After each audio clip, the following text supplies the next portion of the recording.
बेवहाय जों बिथांमोनखौ बुंदों नोंथांमोननि मेबा मेबैनो दङ बेवहाय हाग्रा नोंथांमोना मेबा हाग्रा नुनो हागौ नाथाय जायगायाव बे जायगायाव हाग्रा दं ना मानसि दं नाय जों बिथांमोनखौ बुंदों लोगो लोगो बिथांमोना मानसि फाथायहरदों अफिसार फाथायहरदों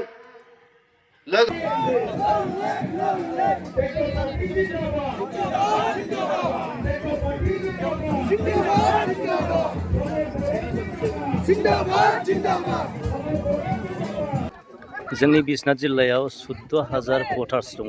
UPPL सापर्टार प्रमद बर' बिथांखौ मोजां मोनग्रा बिनिनो जोंनि मोनथाम बुथ कमिटिनि रायजो राजाफोरा खौसे जादों ज' जादों जिथुनाखि दिनै प्रमद बर' बिथाङा सफैनो हागोन जोंनि नगदा सेन्टार सोरां हाई स्कुल गेवलां फोथाराव दा बेयावनो बाहागो लानो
ini las kemana?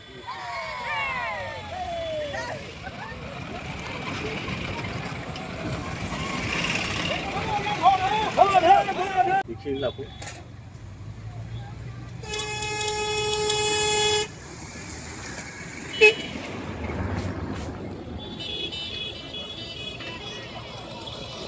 ट्रेक्टराबो होथारदों माथो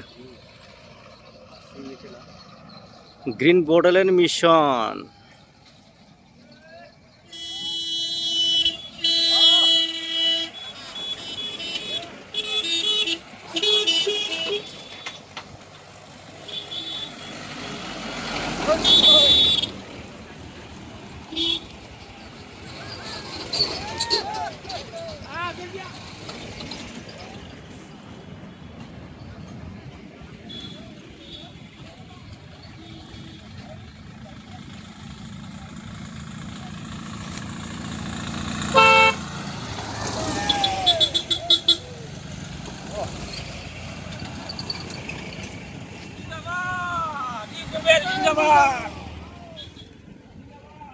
बड'लेण्डआव सोनो होननानै बुङो भारत सरकार आसाम सरकारनि अफिसारफ्रा बे बाथ्राखौ फोरमायबाय थानाय जादोंमोन 1993 मायथाइयाव हाबिनि खारनाबो बेनो 2003 मायथाइयाव BLTनि सक्तिनि गेजेरजों हाग्रामानि सक्तिनि गेजेरजों बे ओनसोलखौ सोनो हायाखै नाथाय जोङो 2020 मायथाइयाव प्रमद बर' गोविन्द बर' बिथांमोननि दैदेननायाव जि मोनसे गोख्रों सावरायनाय जादों बेवहाय जों बिथांमोनखौ बुंदों नोंथांमोननि मेबा मेबैनो दङ बेवहाय हाग्रा नोंथांमोना मेबा हाग्रा नुनो हागौ नाथाय जायगायाव बे जायगायाव हाग्रा दं ना मानसि दं नाय जों बिथांमोनखौ बुंदों लोगो लोगो बिथांमोना मानसि फाथायहरदों अफिसार फाथायहरदों लोगो लोगो बेवहाय नुबाय गोबां गामि दंसै ग्रोम ग्रोम गय खान्थाल बारि दंसै स्कुल दङ बे गासै बाथ्राखौ जेला बिसोरो नुबाय नंगौ बेवहाय मानसि दंसै नाथाय सरकारि सासे आलासि दंबावो बरमा समस्तिनि MLA मानगोनां भुपेन बर' बिथांखौबो गावनि सिनायथिखौ होनो थाखाय खावलायबाय MLA जोंनि जिल्ला UPPL निफ्राय गांसे आर'नाइ जों बिथांखौ बरायना लानो थाखाय खावलायनाय जाबाय आरो जोंहा जोंनि बे रौता समस्तिनिनो आरो BTI नि EM आरो देग्लाय फैबाय थानाय 2025 मायथाइयाव जानो गोनां जि बिजाथि मानगोनां जोंहा डक्टर नीलुत सर्गियारि बिथांखौबो सिनायथि लानो थाखाय खावलायबाय आरो लोगोसेनो जोंनि इउपिपिएल राजखान्थि हान्जानिफ्राय बरायनानै लानाय जाबाय।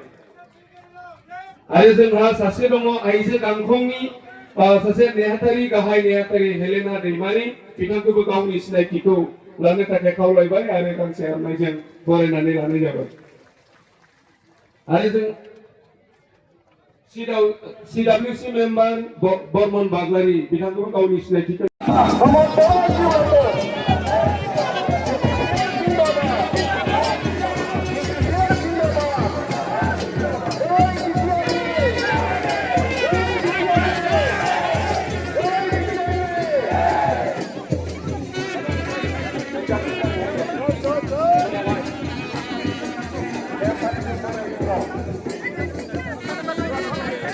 आंखौ होबाय थानाया आंनि बाथ्राखौ आं नोंखौबो जोब्बाय